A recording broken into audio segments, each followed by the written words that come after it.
जय हिंद दोस्तों, कैसे हैं आप लोग? बहुत अच्छे होंगे। तो आज मैं लेकर आया यूपी पॉलिटेक्निक में फिजिक्स चैप्टर से मोस्ट इंपॉर्टेंट क्वेश्चन। तो अगर आप यूपी पॉलिटेक्निक के एग्जाम देने वाले हैं तो इस वीडियो को शुरू से लास्ट तक जरूर देखिएगा। तो चलिए हम शुरू करते हैं। पहला क्वेश्चन क्या कह रहा है, तो हम पहला क्वेश्चन देखते हैं। न्यूटन का प्रथम नियम किसे कहते हैं? न्यूटन का प्रथम नियम किसे कहते हैं? तो हमारा ऑप्शन है क्रिया प्रतिक्रिया का नियम, ऑप्शन बी है जड़त्व का नियम, सी है संवेग संरक्षण का नियम और डी है गुरुत्वाकर्षण का नियम।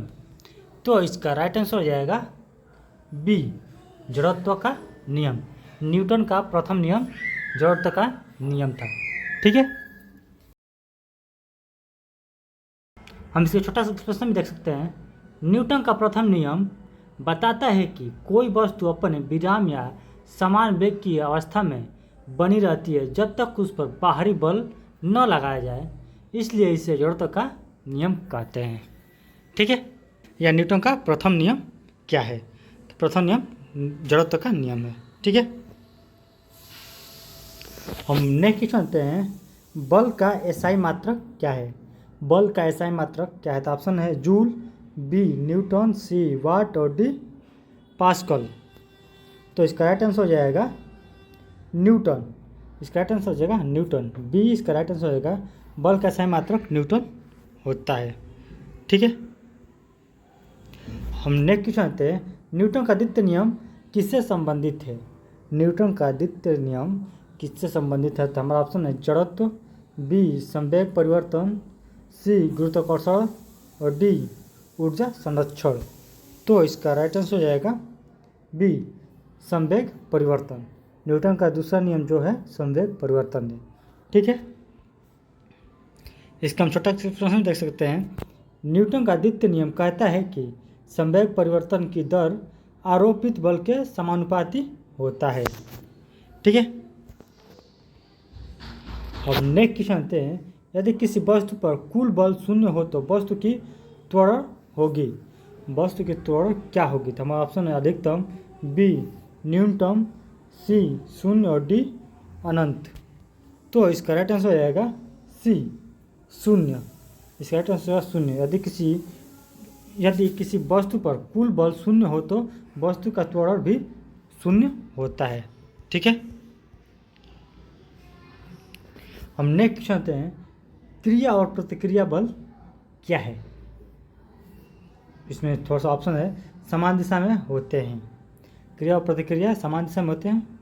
नेक्स्ट ऑप्शन है अलग अलग वस्तु पर लगते हैं। नेक्स्ट है केवल स्थिर वस्तु पर लगते हैं और डी असमान होते हैं। और समान मतलब उसका कोई मतलब स्थिरता नहीं होती है, वो कुछ भी हो सकता है। तो इसका राइट आंसर आ जाएगा बी, अलग अलग वस्तु पर लगते हैं। ठीक है, क्रिया और प्रतिक्रिया बल अलग अलग वस्तु पर लगते हैं।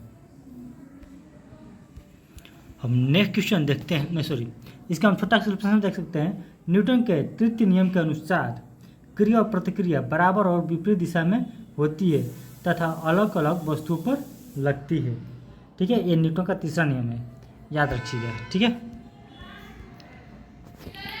हम नेक्स्ट जानते हैं। जड़त्व निर्भर करता है किस पे? वेग पे, बल पे, सी द्रव्यमान पर, डी त्वरण पे।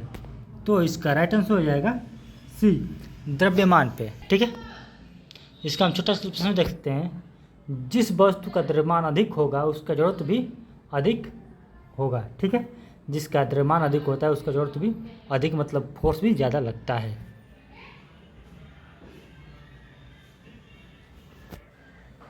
नेक्स्ट क्वेश्चन है रॉकेट किस सिद्धांत पर कार्य करता है?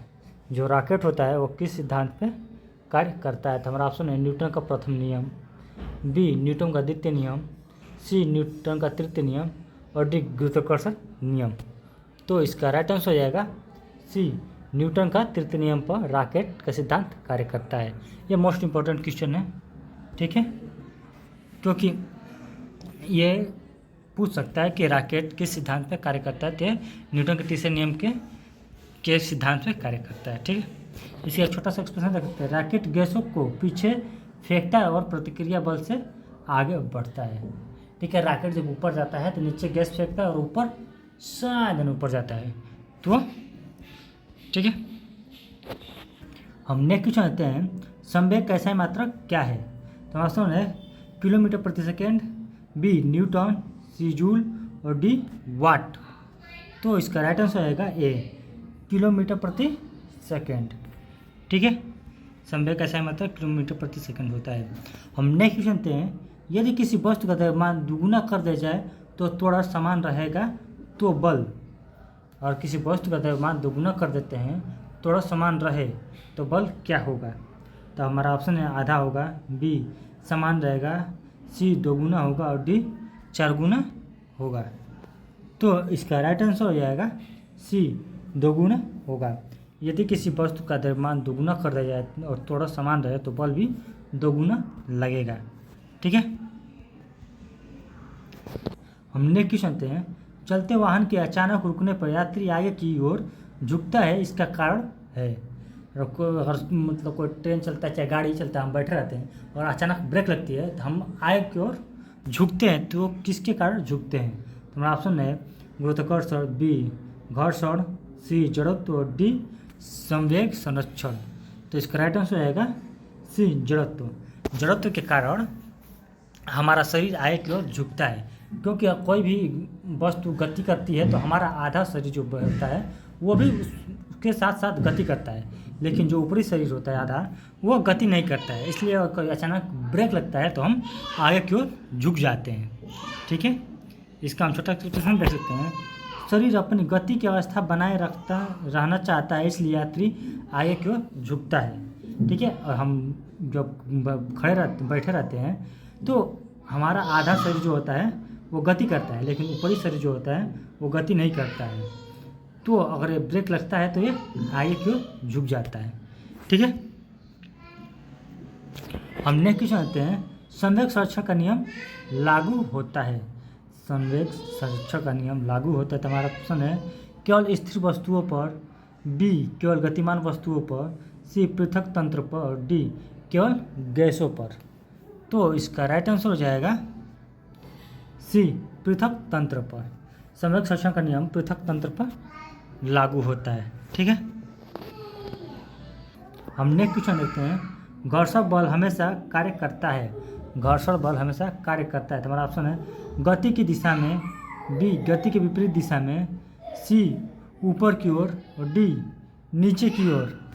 तो इसका राइट आंसर हो जाएगा बी गति के विपरीत दिशा में। घर्षण बल हमेशा गति के विपरीत दिशा में कार्य करता है। ठीक है,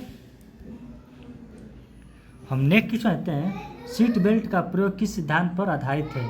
सीट बेल्ट का प्रयोग किस सिद्धांत पर आधारित है? तो हमारा ऑप्शन है गुरुत्वाकर्षण, बी जड़त्व, सी ऊर्जा संरक्षण और डी संवेग संरक्षण। तो इसका राइट आंसर हो जाएगा बी जड़त्व।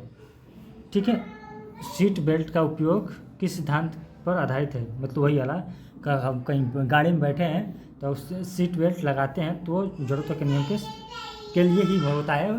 जो जड़त्व का नियम जब हम का वही तो बताया कि और हम गाड़ी में सब क्या बोलते हैं ट्रेवल कर रहे हैं तो हमारा निचला हिस्सा गाड़ी के साथ ही ट्रेवल करता है, मतलब गति करता है, बट हमारा ऊपर हिस्सा गति नहीं करता है। तो हम सीट बेल्ट लगाते हैं इसीलिए ताकि हम ब्रेक लगे अचानक से तो वहाँ हम गिरे नहीं। ठीक है, आगे की ओर झुके नहीं। इसका हम छोटा डिस्क्रिप्शन देख सकते हैं, अचानक ब्रेक लगने पर शरीर आगे बढ़ता है, सीट बेल्ट जड़त्व के प्रभाव को कम करता है। ठीक है, हम नेक्स्ट क्वेश्चन जानते हैं, किसी वस्तु पर लगाया गया बल यदि दोगुना कर दिया जाए तो त्वरण होगा। किसी वस्तु पर लगाया गया बल दोगुना कर दिया जाए तो त्वरण होगा। तो हमारा ऑप्शन है आधा, बी दोगुना, सी 4 गुना और डी समान। तो इसका राइट आंसर हो जाएगा बी दोगुना।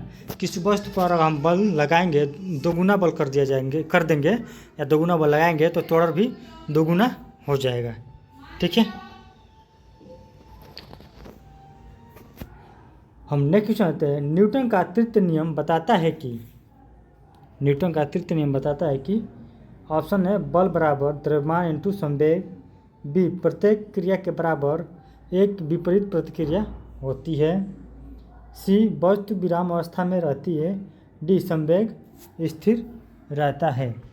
तो इसका राइट आंसर हो जाएगा बी, प्रत्येक क्रिया के बराबर एक विपरीत प्रतिक्रिया होती है। ठीक है, इसका हम छोटा क्वेश्चन देख सकते हैं। जब एक वस्तु दूसरी वस्तु पर बल लगाती है तो दूसरी वस्तु भी बराबर एक तथा विपरीत बल लगाती है। ठीक है, हम नेक्स्ट क्वेश्चन आते हैं। यदि किसी वस्तु का वेग शून्य है तो उसका संवेग होगा। किसी वस्तु का वेग शून्य है तो उसका वेग संवेग होगा, कितना होगा? ऑप्शन है अधिक, बी 1 किलोमीटर प्रति सेकेंड, सी 0 और डी अनंत। तो इसका राइट आंसर हो जाएगा सी 0। किसी वस्तु का संवेग शून्य है तो उसका संवेग भी, किसी वस्तु का वेग शून्य है तो उसका संवेग भी शून्य होगा। हम नेक्स्ट क्वेश्चन लेते हैं। भारी वाहन को रोकने के लिए अधिक दूरी की आवश्यकता होती है क्योंकि, भारी वाहन को रोकने के लिए अधिक दूरी की आवश्यकता होती है क्योंकि उसका जोड़ तो अधिक होता है, बी उसका वेग कम होता है, सी उसमें घर्षण नहीं होता है और डी उसका भार कम होता है। तो इसका राइट आंसर हो जाएगा उसका जोड़ तो अधिक होता है, इसलिए उसको अधिक दूरी की आवश्यकता होती है। ठीक है, इसका हम छोटा सा एक्सप्रेशन देख सकते हैं। अधिक द्रव्यमान होने से भारी वाहन का जड़ तो अधिक होता है जबकि उसे रोकना कठिन होता है। ठीक है, नेक्स्ट क्वेश्चन आते हैं। बल एक राशि है, तो हमारा ऑप्शन है अदिश, बी सदिश, सी दोनों और डी कोई नहीं। तो इसका राइट आंसर हो जाएगा सदिश। बल एक सदिश राशि है। तो थैंक यू, आज के लिए बस इतना ही। फिर मिलेंगे कल नए वीडियो और नए टॉपिक के साथ। तो आप यूपी पॉलिटेक्निक का एग्ज़ाम देने वाले हैं तो इस वीडियो को लाइक जरूर कर लीजिएगा और वैसे ही नए नए वीडियो देखने के लिए इस चैनल को सब्सक्राइब भी जरूर कर लीजिएगा ताकि आपको नए नए वीडियो अच्छे अच्छे क्वेश्चंस जल्दी मिल जाए। Thank you.